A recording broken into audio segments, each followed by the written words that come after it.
Public ఎప్పటి లెక్కనే ఇయ్యాల సుతం మీకోసం కొన్ని లిల్లిపుడు వార్తలు పట్టుకొచ్చినా ఇక అవి కూడా చూద్దురు పాండి.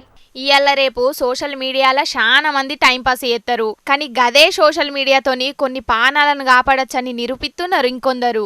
ఇగో మైబాద్ జిల్లా కేంద్రంలో ఉండే గీ చిన్న బుజ్జికి పానం బాగలేక ఎవ్వలకు రాని కష్టం వచ్చిందట. బుజ్జి ట్రీట్మెంట్ కోసం గిళ్ళ అమ్మ నాయన ఉన్న ఇల్లును కూడా అమ్మేసిండ్రట. ఇక వీళ్ళకి వచ్చిన కష్టాన్ని సోషల్ మీడియాలో పెట్టి దోస్తులు తెలిసిన వాళ్ళందరినీ సాయం అడిగి గీళ్ళకు 3 లక్షలకు మీదనే సాయం చేసిండు రాకేష్ అనే గీ అన్న. ఈ పాపకి ఇప్పుడు వచ్చేసి బోన్ మ్యారో ప్రాబ్లం ఉందండి. దానికి ట్రీట్మెంట్ కోసం దాదాపు ప్రతి నెలకు 40,000 రూపాయల దాకా ఖర్చు అవుతుంది.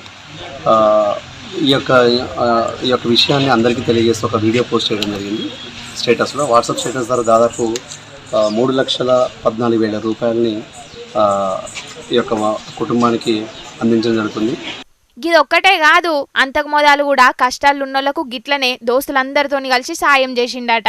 ఎవరికన్నా కష్టం వస్తే సాటి మనిషిగా మనమే వీలైనంత సాయం చేసుకోవాలి అనేది అన్న ఆలోచన అట.